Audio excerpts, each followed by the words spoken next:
Vibhavari Shesha Aloka Provesha Nidra Chadiyuta Jiva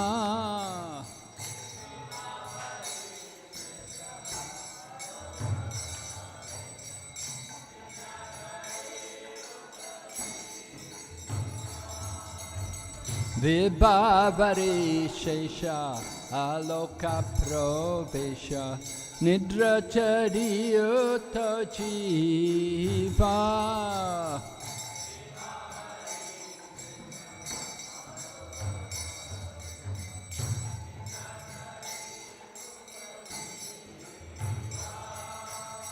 Bolo Hare Hare Mukunda Murare Rama Krishna Hayagriva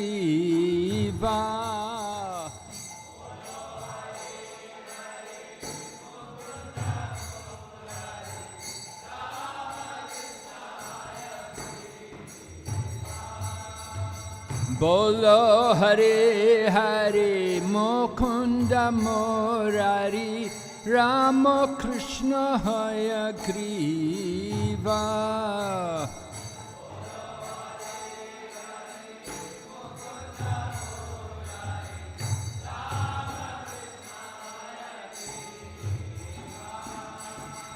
Narasimha Vamana Shri Madhusudana Brajendra Nandana Shyama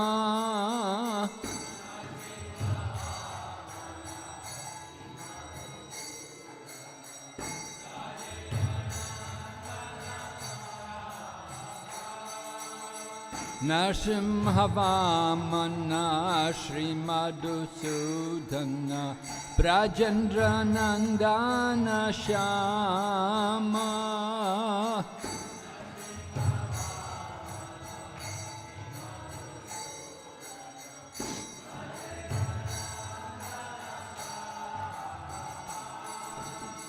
Putana Gatana Kaitaba Shatana Jaya Dasarati Rama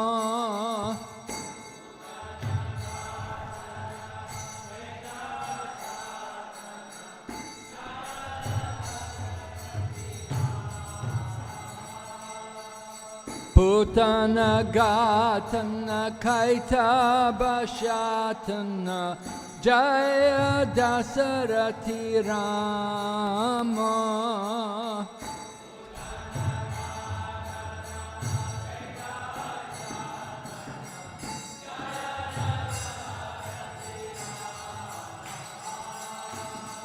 Yashoda Dulala Govinda Gopala Vrindavana Purandara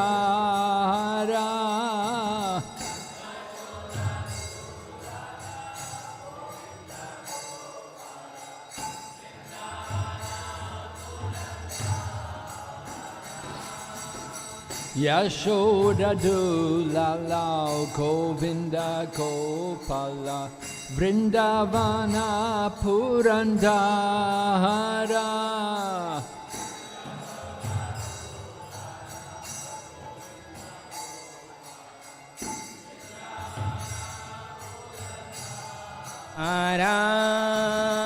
Gopi Priya Jana Radhika Ramana Bhuvana Sundara Bhora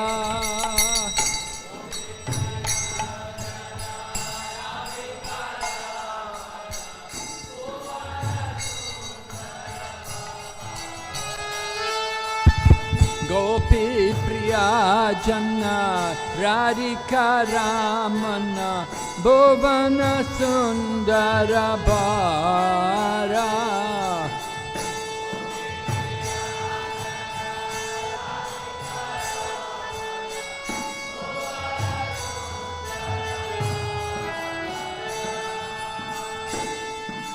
Ravana Thakura Makana Taskara Gopi Jana Vastrahari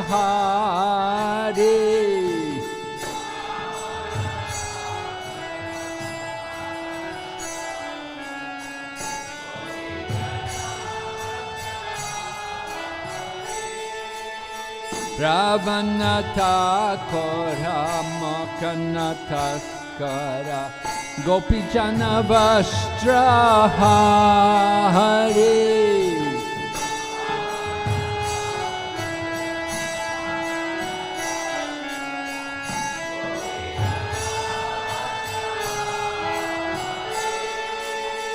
Brajarakala Gopa Vrindapala Chittahari Vamsidhari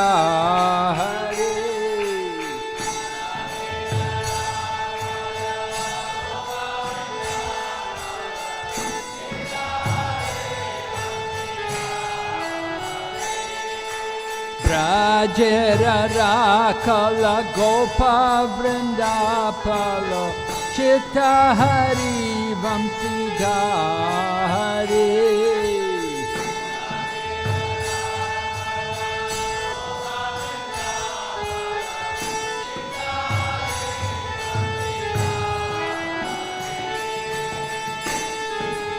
Yogindra Vandana Srinandanandana Prajajana Bayahari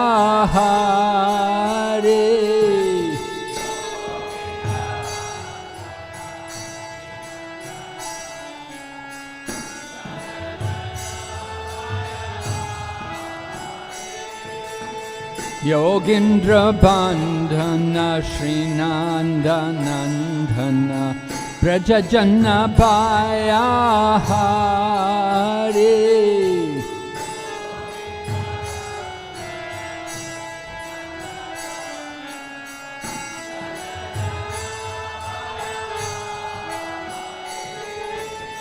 Nabinani Radha Rupa Manohara Mohana Vamsi Bihari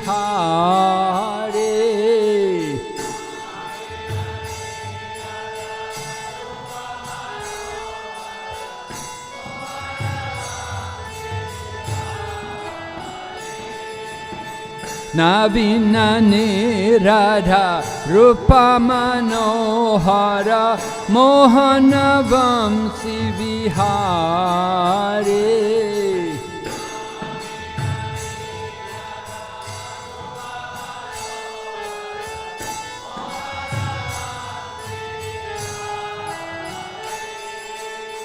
Yashodanandana Kamsa Nishudhana Nikunjarasa Vilasi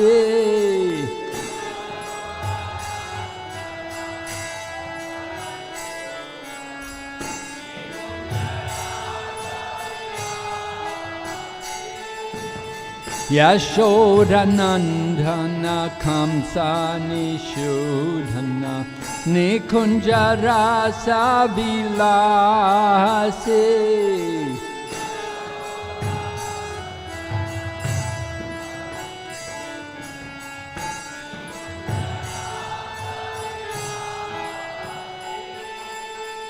Kadamba Kanana Rasa Parayana Vrinda Vipina Nivasi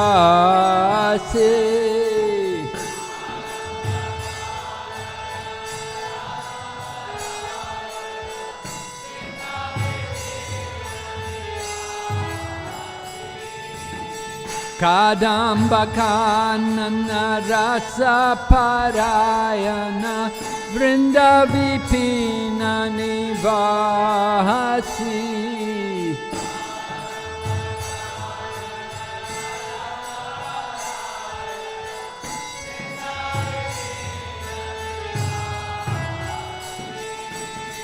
Ananda Vardhana Premaniketana Pulasharayo Jakakama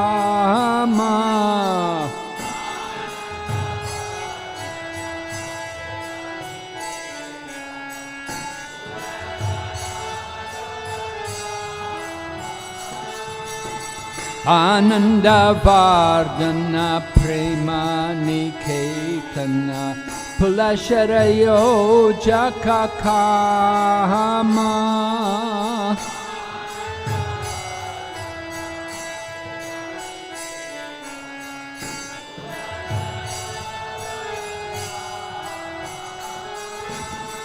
Gopangana Gana Chitta Vinodana Samasta Guna Gana Dhamma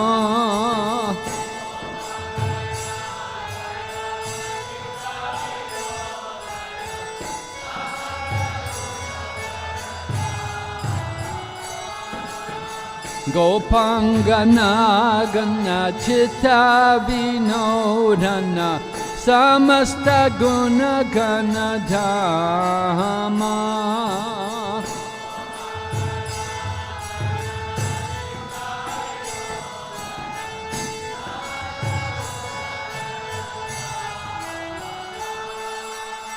Yamuna Jivana Keli Parayana Manasa Chandra Chakora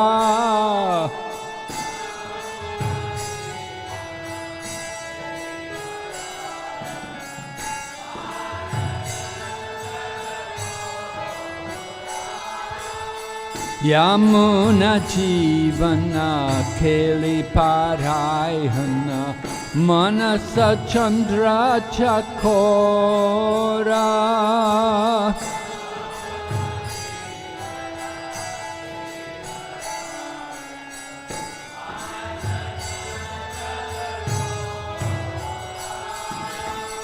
Namashuraras Goa Krishna Yash Rako Vachanamanna Mora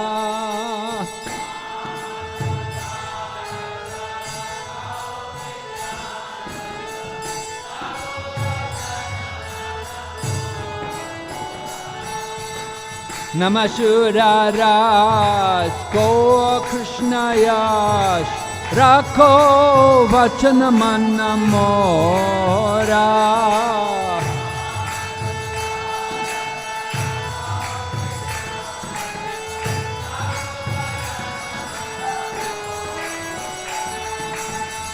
Vibhavari Shesha Aloka Provesha Nidrachari Yukta Jiva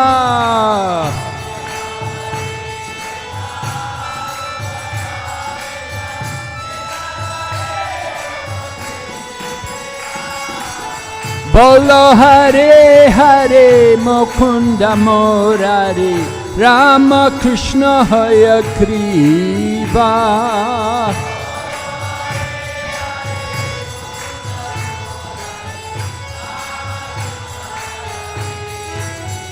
Nitai Gaur Haribo Haribo Haribo Nitai Gaur Haribo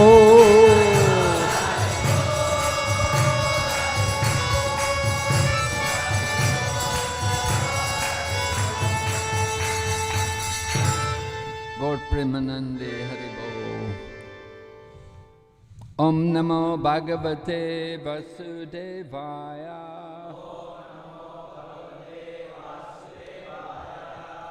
Om Namo Bhagavate Vasudevaya Om Namo Bhagavate Vasudevaya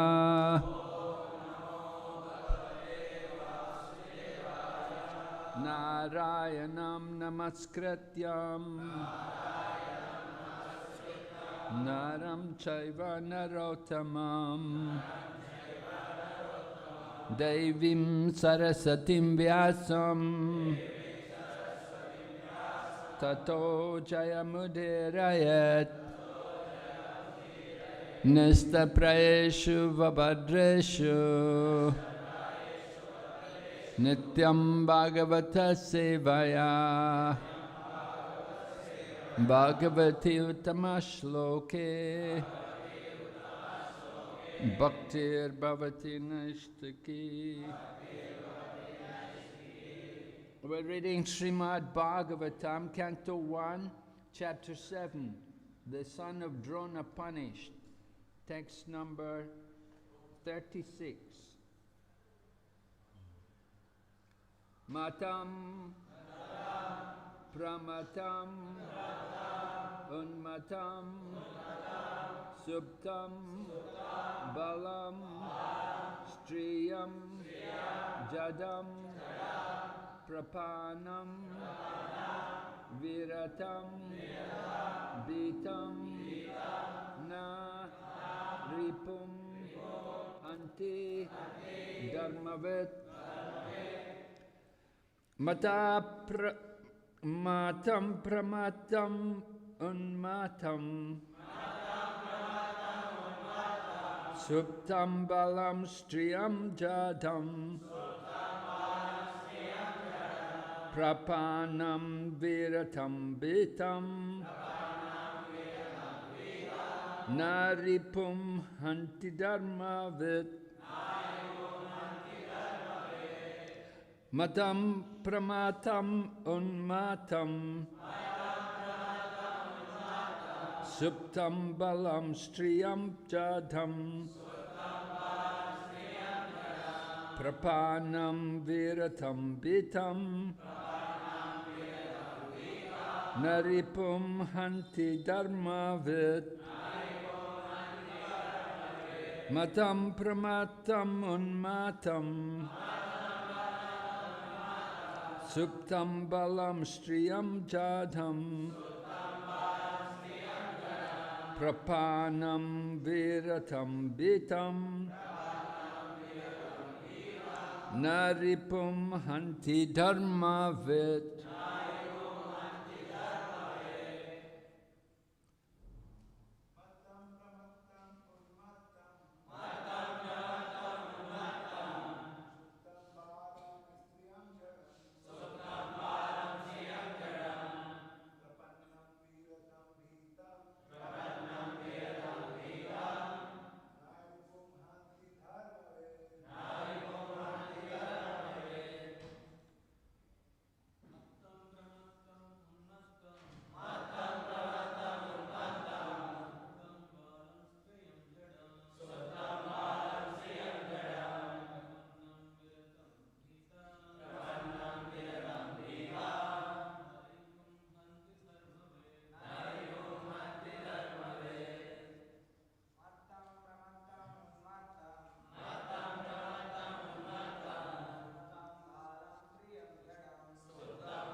Matam, careless. Pramatam, intoxicated. Unmatam, insane.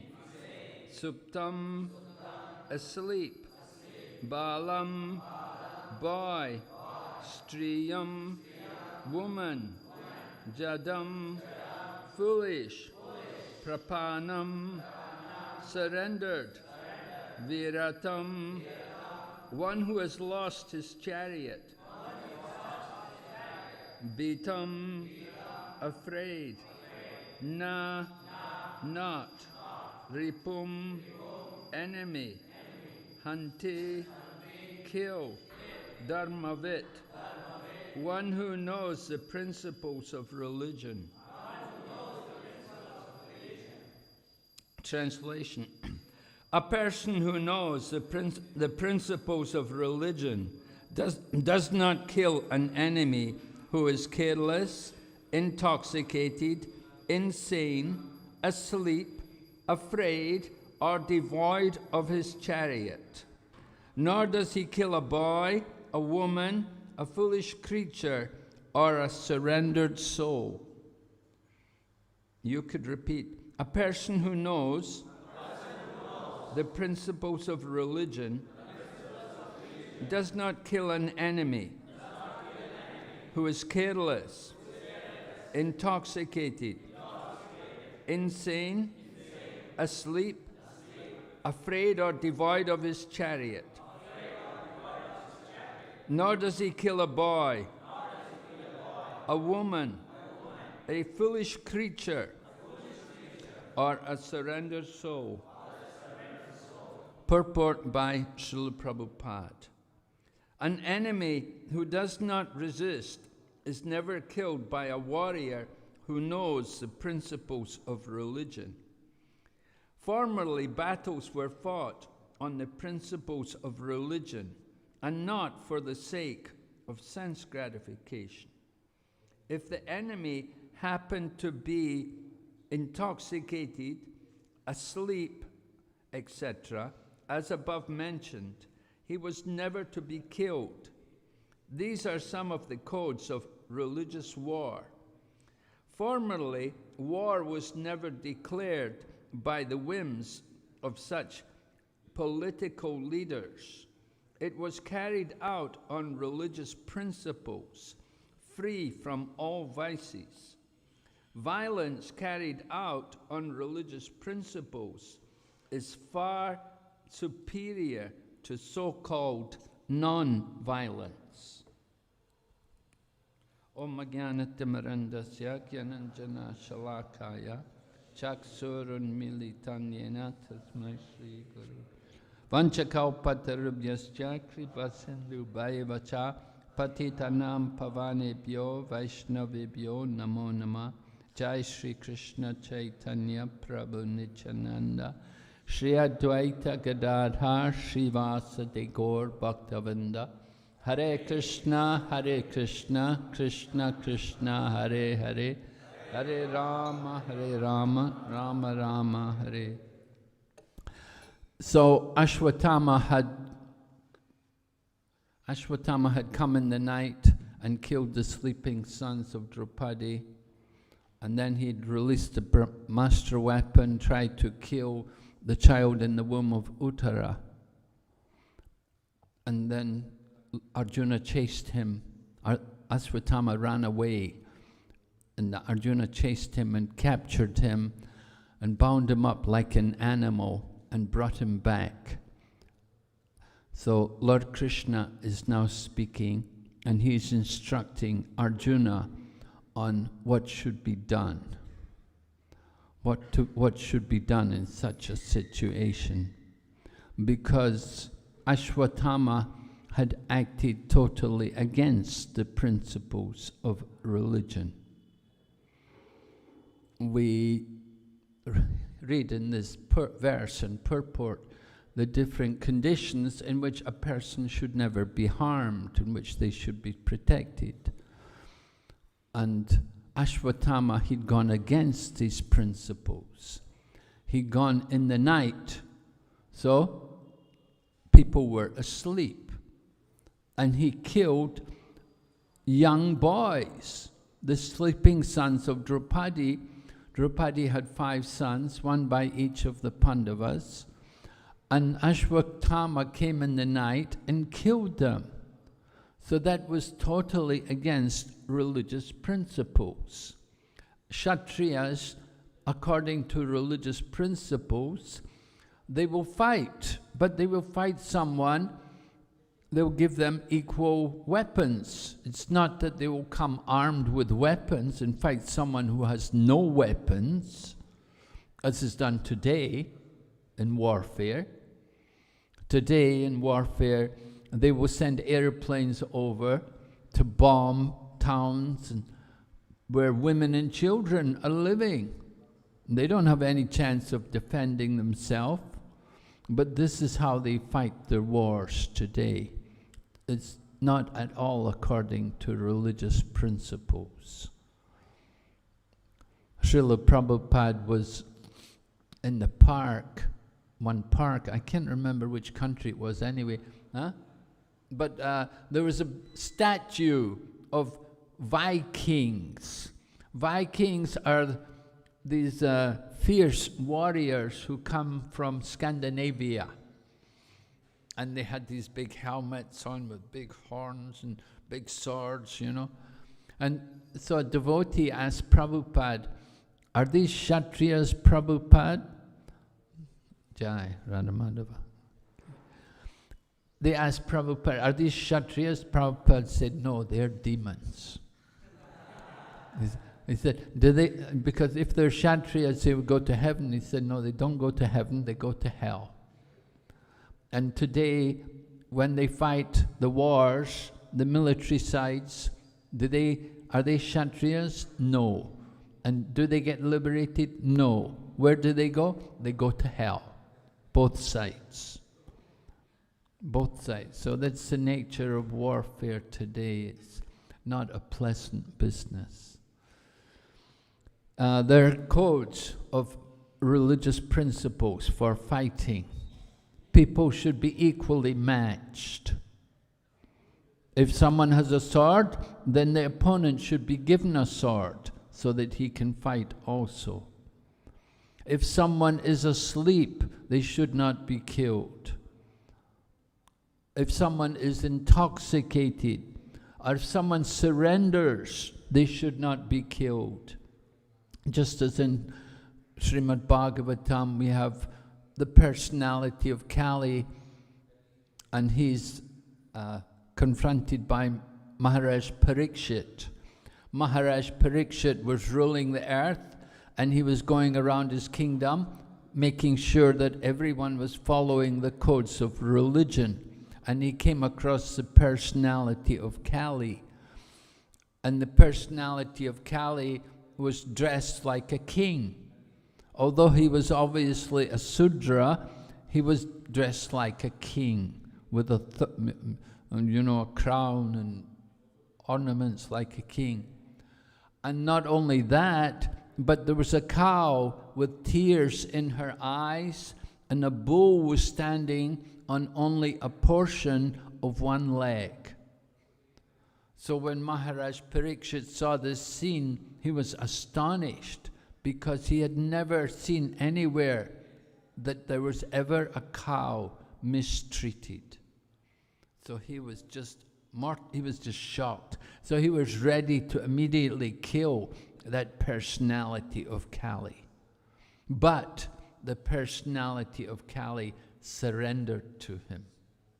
And because he surrendered to Maharaj Parikshit, so Maharaj Parikshit did not kill him.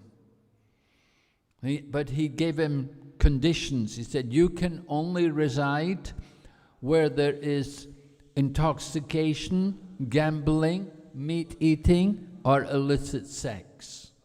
But then the personality of Kali said, then I will have nowhere to stay, because you are ruling and you do not allow these things. There's nowhere where these activities are going on.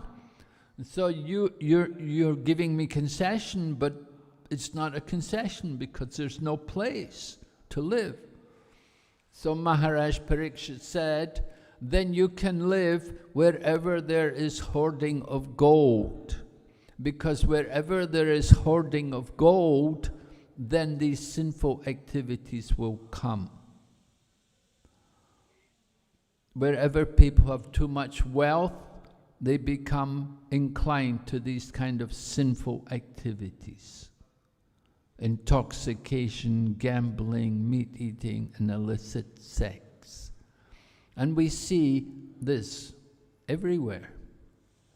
Where there is economic development, people have more wealth, and with more wealth, they simply engage in sinful activities. They don't know how to use the wealth. But proper use of wealth is to build temples like this for the worship of the Lord. That is the proper way to use wealth. Unfortunately, the number of people who will do that with their wealth are very few. So there are rules under which people can fight. And Prabhupada says, violence, according to religious principles, is much superior to non-violence. You know, the Buddhists speak about non-violence, ahimsa. That is not the highest principle of religion. they think it is. They don't know anything higher, because the Buddhists are atheists. They don't believe in God. They simply believe the world is unreal. Right? So take a brick and smash them over the head and say, it's unreal. Right? Just take a brick and hit them on the head. It's unreal. So we're speaking about codes of religion. We have to follow codes of religion. It's very important. In the Bhagavad Gita, chapter 16 describes the divine and the demoniac nature, Daivi Sampat and Asuric Sampat. So the demons are described that Pavritim cha nivritim cha janana vidur asuraha. That those who are demons, they do not know what should be done and what should not be done. They don't know what should be pravriti and what should be nivriti. We have to teach them that. The Krishna consciousness movement educates people about what is actually pavriti and what should be nivriti. And Prabhupada explains becoming a devotee in Krishna consciousness means to understand properly what should be done. What should be done? Chanting Hare Krishna, serving Krishna, devotional service. And what should not be done? Intoxication, gambling, meat eating, and illicit sex. These things have to be stopped. So that is the nivriti. No, Prabhupada said, no nonsense. No nonsense. No nonsense means all this meat, intoxication, gambling, illicit sex. This is all the nonsense. That all has to be stopped. That is actually the codes of religion. But people are ignorant today. They don't know what are actually the real codes of religion.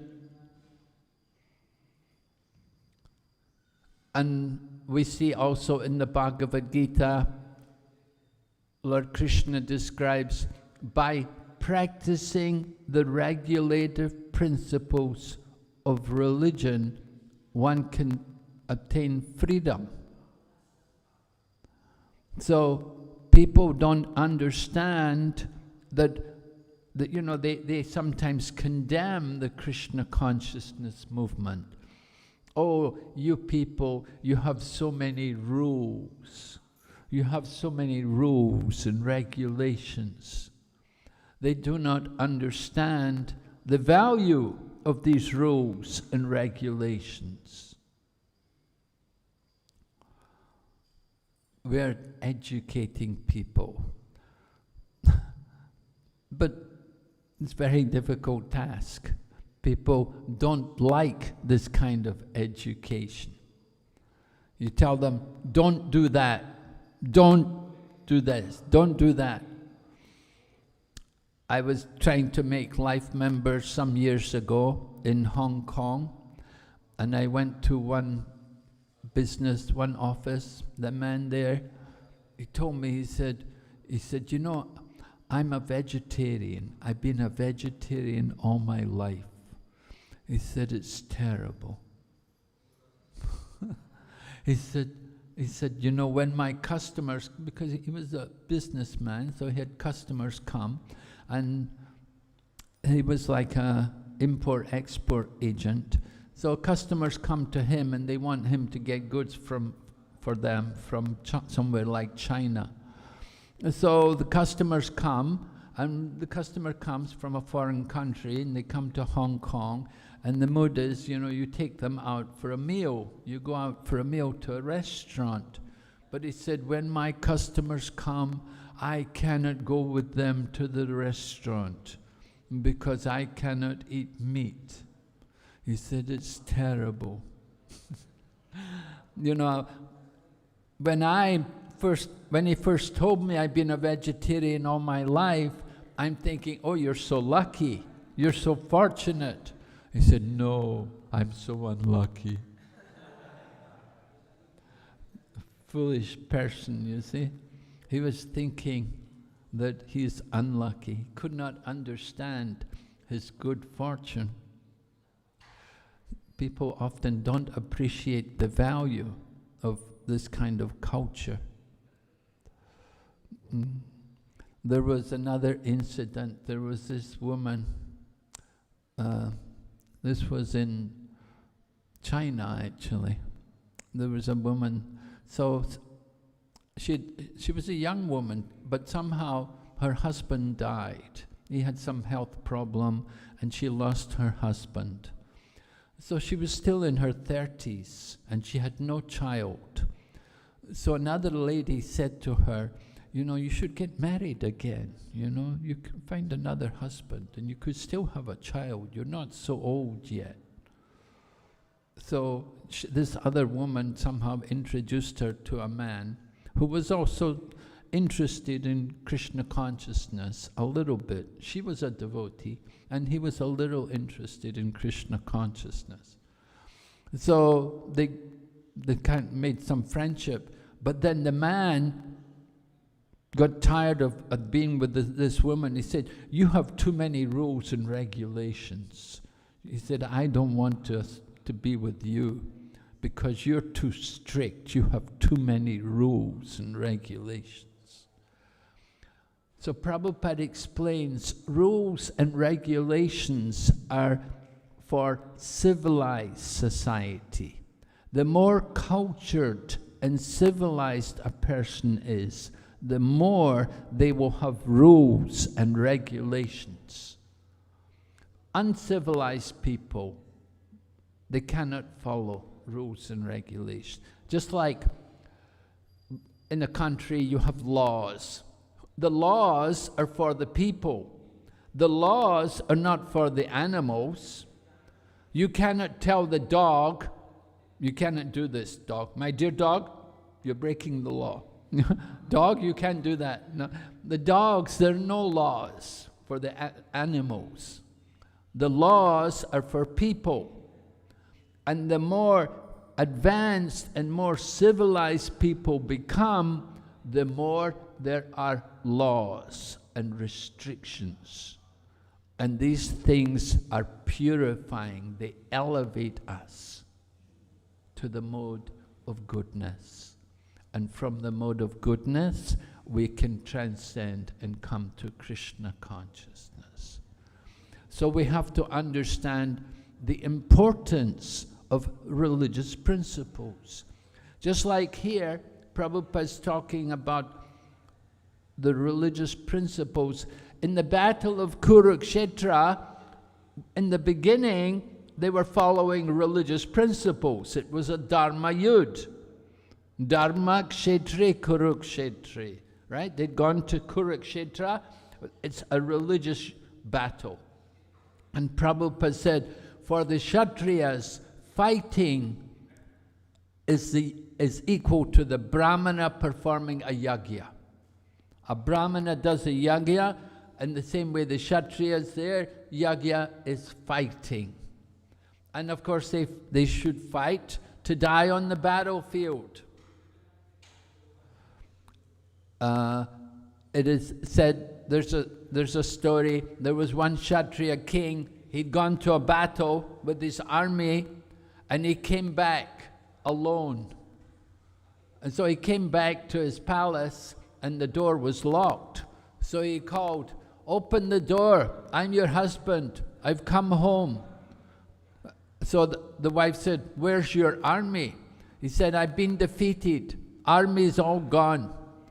So the wife said, you cannot be my husband. My husband, either he dies on the battlefield or he wins the battle.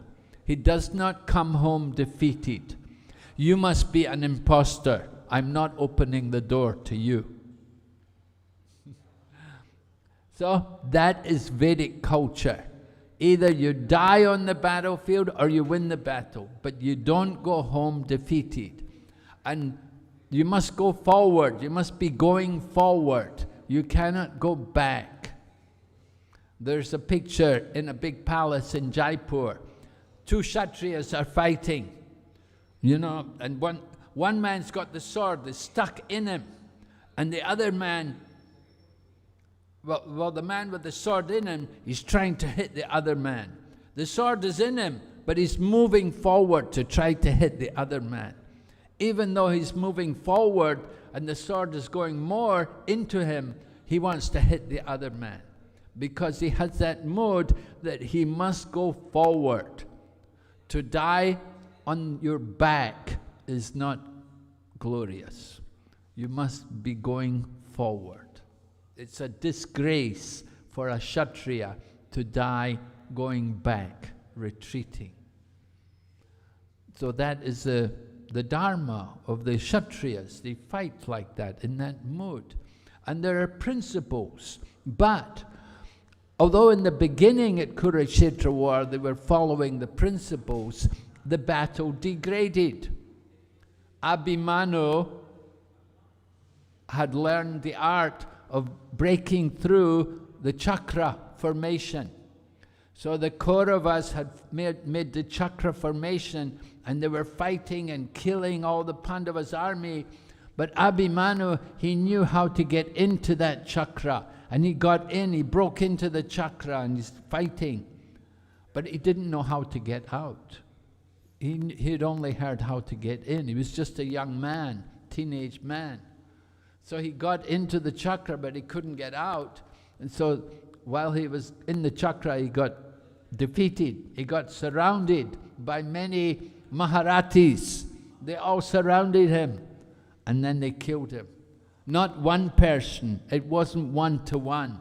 They killed him in an irreligious manner, against the codes of religion. So later on, Karna was fighting Arjuna. And Karna's chariot got stuck in the mud. And Karna's chariot stuck in the mud, and there's Arjuna coming to kill. And Karna's saying, look, come on, my chariot is stuck in the mud. It's not fair. But Arjuna said, there was no mercy to Abhimanyu. There'll be no mercy now. Tit for tat, we see. So Arjuna killed Karna in this way. Because they didn't follow, the Kauravas didn't follow the codes of religion, so the Pandavas said, we're also not going to follow codes of religion. So in this way, that's the nature of the Dharma Yud that can easily degrade into something else. You see also in the 6th canto, Vritasura and the demons are fighting the demigods. So Vritasura had such a huge form, he was so huge and ferocious. When the demons came to attack the demigods all ran away. And so Vritasura is saying, come on, you people, where's your principles of religion? Because Vritasura is a great devotee. Although he's in the demon body, he's a great devotee, and he's preaching to the demigods that don't be cowardly, stand and fight, let's fight. And then again when Indra came, the demigods had become powerful, then the demons were running away, and Vritasura was the only one left to face all the demigods. And Vritasura was saying to the demons, what happened to you? Why are you all running away? Stand and fight. To die on the battlefield is glorious. And when Srila Prabhupada was sick, Tamal Krishna Goswami was telling Prabhupada, he said, we want to take you back to America, Prabhupada, for preaching. And he quoted the verse from Bhagavad Gita where it says, to die on the battlefield is glorious. And Prabhupada said, yes, I want that benediction. I want to die on the battlefield. Two kinds of deaths are glorious. To die in a hospital on the ICU is not glorious. unless you've had a glorious life. You know, sometimes it happens, you know, devotees are glorious, but somehow, just by the will of nature, it happened that they die untimely in a difficult situation. But it's stated in the scriptures that even if we cannot remember Krishna at the time of death, Krishna remembers his devotees. That is for sure. If the devotee had sacrificed his life for Krishna, even though he may die untimely in an inauspicious situation, Krishna does not forget him, and Krishna will deliver him. So 2 glorious deaths. One is to die in samadhi, fixed mind, with your mind fixed on the absolute truth. And the other glorious death, to die on the battlefield. So for the devotees, the battlefield is preaching Krishna consciousness, to go out and distribute Krishna consciousness. That is glorious. That's a nice way to give up the body. We have to understand how to practice religious principles. We see sometimes the Buddhists and the Jainis also, they give a lot of importance to ahimsa. But Bhagavad Gita, spoken on a battlefield. Some people say, yes, ahimsa, non-violence, it's very good. Even I think Mahatma Gandhi was advocating, you know, ahimsa, non-violence. But Bhagavad Gita is spoken on a battlefield, and Krishna wants Arjuna to fight. That is the highest principle of religion, to surrender to Krishna and to carry out the order of Krishna, Lord Sri Krishna. That is greater than any kinds of so-called non-violence. So the highest principle of religion is to surrender to Krishna and to understand what Krishna wants us to do. Not just simply practice non-violence. So many things they do. You know, the Jains, they have ahimsa silk, and they also wear the mask. Of course, so many people wear masks nowadays, you know. Everywhere people have masks. And filter the water, and do so many things. Don't eat anything which grows below the ground. Trying to avoid, now first month of Chaturmasya, don't eat green leafy vegetables because there's some insects at this time during the rainy season. So it's not good to kill the insects, so we don't eat green leafy vegetables for 1 month. And this is, you could say, some measure of non-violence. But the much better approach is to use violence in the service of Krishna, on behalf of Lord Krishna. And Prabhupada also explains that sometimes violence is justifiable. In Manu Samhita, it describes a murderer should be hanged. Or people say, oh no, it's not good, that's violence, to hang someone. Manu Samhita said, murderers should be hanged. If you don't hang them, if you don't kill them, then next life their karma will be much worse. So it's an act of mercy to kill the murderer. Sometimes there may be disturbance within a country, and the government will have to resort to violence to establish law and order. That is an act of violence, but it's justifiable to re-establish peace within the country. Sometimes the mother will have to tell the child, if you don't behave properly, I'll get violent with you. Right? The mother may threaten the child, behave, or else we'll beat you. So sometimes violence is necessary. There is proper use of violence.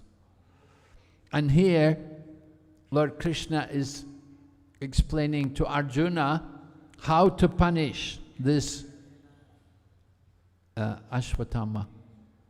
What should be done with him?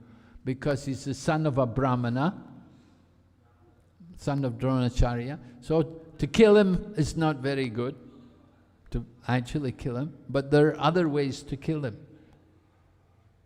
So this is Lord Krishna directing Arjuna to make the proper judgment how to deal with this situation.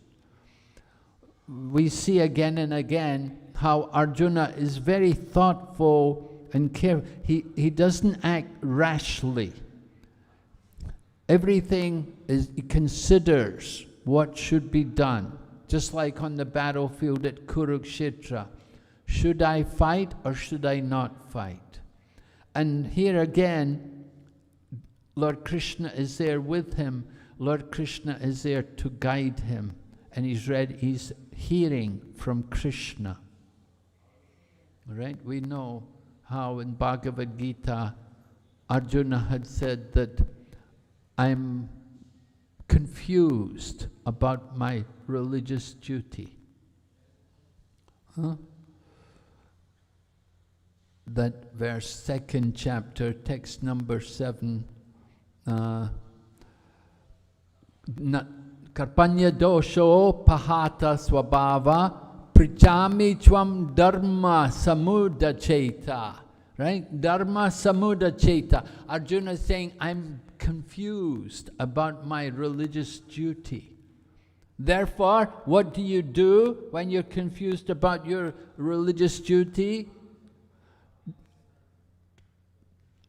Karpanya dosho pahata swabhava prichami tvam dharma samuda chetas yet streyas chanishchitam bruhitan me shishasteham sadimam tvam prapanam. When we are confused about our duty, then become a surrendered disciple and ask the teacher, ask the Guru, just like Arjuna asks Krishna. Shishasteham sadimam tvam prapanam. I am your disciple, a soul surrendered to you. Please instruct me. So take instruction. Don't act rashly. Don't just impulsively do things, but always be guided. Even though the situation may be very extreme, just like in this particular case. Arjuna has seen his son, along with the sons of his brothers, all killed in the night, in the most irreligious manner. So certainly Arjuna would be very angry, and he was very angry. His eyes were like copper, he was so angry at this Ashwatthama. But still, he brought him to Krishna and took guidance from Krishna how to punish him. So that is how we should conduct our religious duties, under the guidance of the spiritual authorities. Okay, are there any questions? Comments? Yes, Prabhu.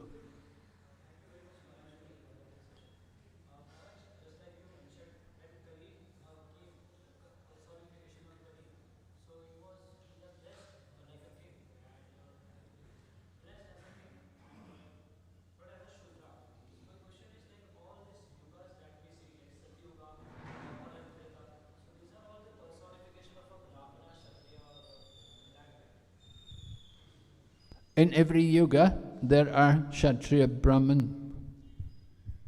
No, the question is the Kali personification.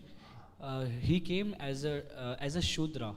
So the question is ki every yuga that we see, Satyuga, Dwapar, Treta, so they are also personification of a Brahmana, Kshatriya, Vaishya. Who? The personification of Satyuga. A personification of Satya Yuga. Just like the Kali is the Shudra. He was the personification of Kali, not Kali Yuga, but the personification of Kali at the time of irreligion. He was the agent of irreligion. He'd come to spread irreligious activities in the society. So it's not that in every age there's some personification of each age. Not that he was just simply the personification of Kali Yuga, so you think there must be personification for the other ages. No, not like that. But he was the agent for irreligious activity. He was Kali personified. Kali is the time of irreligion, and he'd come to propagate, to promote it. So Maharaj Parikshit rather, dealt with him, was ready to kill him, but because he surrendered. It doesn't actually say he was a Sudra, but it says looked like a Sudra, could have been a Sudra, we don't know, but he's definitely some irreligious, it could be even lower than the Sudra. Of course, we have a lot of people lower than Sudras. Sudra is in the Vedic culture, within the Vedic system. But if you're Chandala, or Rakshasa, or Malecha, Yavana, all these different names, they're not within the Vedic, they're outside the social system. They're not even Sudra. The Sudra, at least he will follow the Vedic culture to some extent. He will take instruction from higher authorities. Right? But people from outside the Vedic culture, they will eat everything. They don't care about religious principles. We often demise people. We criticize, he's a Sudra, that person, they're Sudras, this is Sudra. But at least Sudra is a lot better than being a Rakshasa or a Yavana or a Chandala or something like that. That's much worse, right? So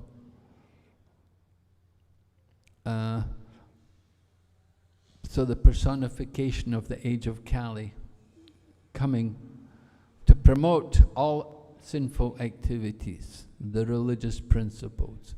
We are trying to promote religious principles. We're trying to encourage people. Be a vegetarian, enjoy nice vegetarian foodstuffs. But people are so ignorant. Oh, they think, oh, you poor people, you don't have any money to eat meat. And people even think that, oh, people who don't eat meat is because they're poor. They cannot afford to purchase meat, and that's why they eat meat. But when you get more money, then you'll eat meat. They're thinking like that. They're so ignorant, so foolish. They're thinking, oh, you've no money to take drugs or to have alcohol. No, it's only for wealthy people who do these things. You can see the effect, how contaminating material wealth is, how it pollutes the whole thinking and the consciousness of people. And they think irreligious activities are the param drisva. They're thinking, even in the Chaitanya Bhagavat, Chaitanya Mahaprabhu was with Lord Nityananda, and they were going to Shantipur.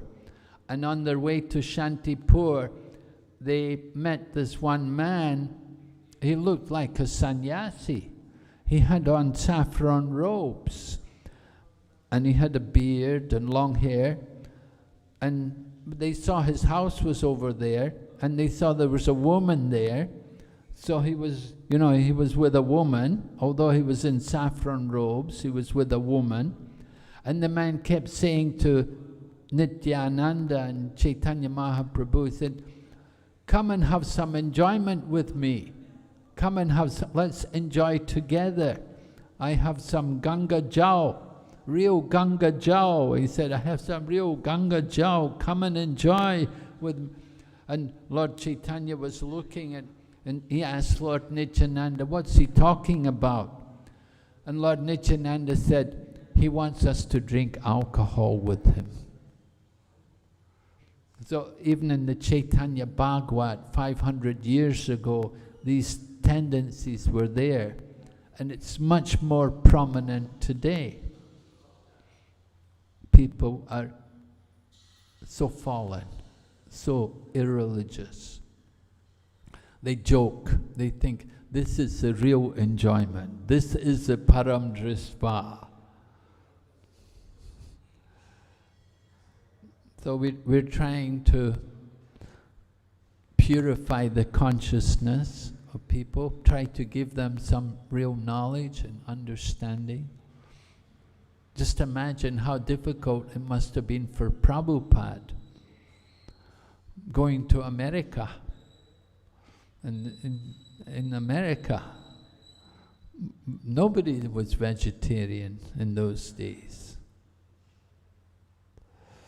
So difficult. Prabhupada was living there in the lower east side, in the poor area of New York, the poor area where people were all often penniless, and some people were alcoholics and drug addicts.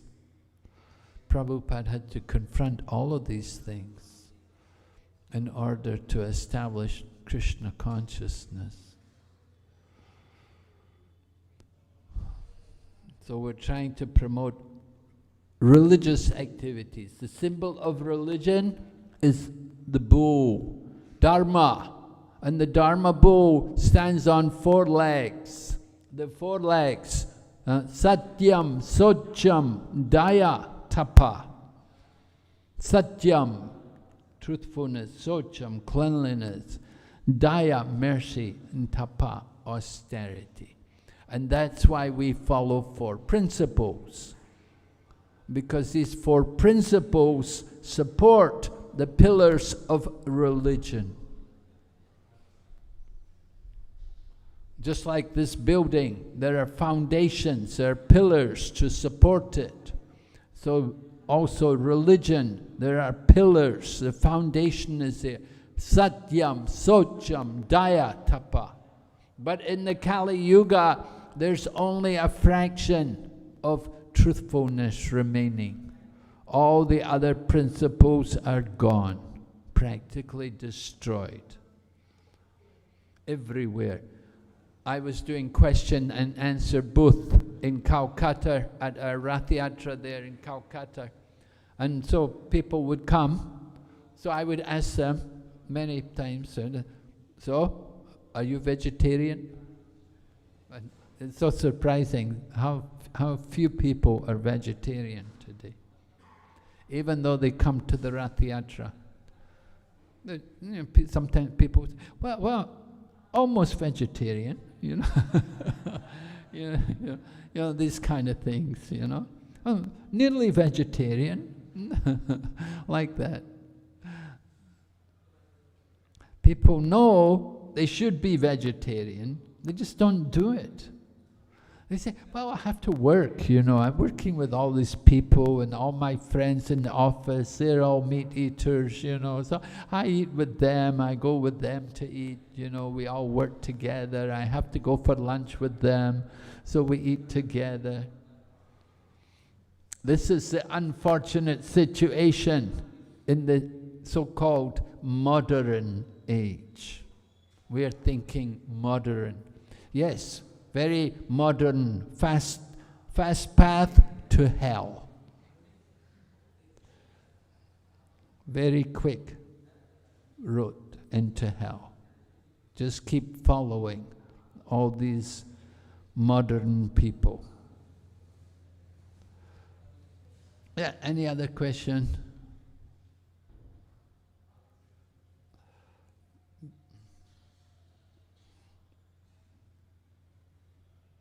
Okay, so then we will stop here. Srila Prabhupada ki, Srimad Bhagavatam ki, Gaur Premanande, Haribo.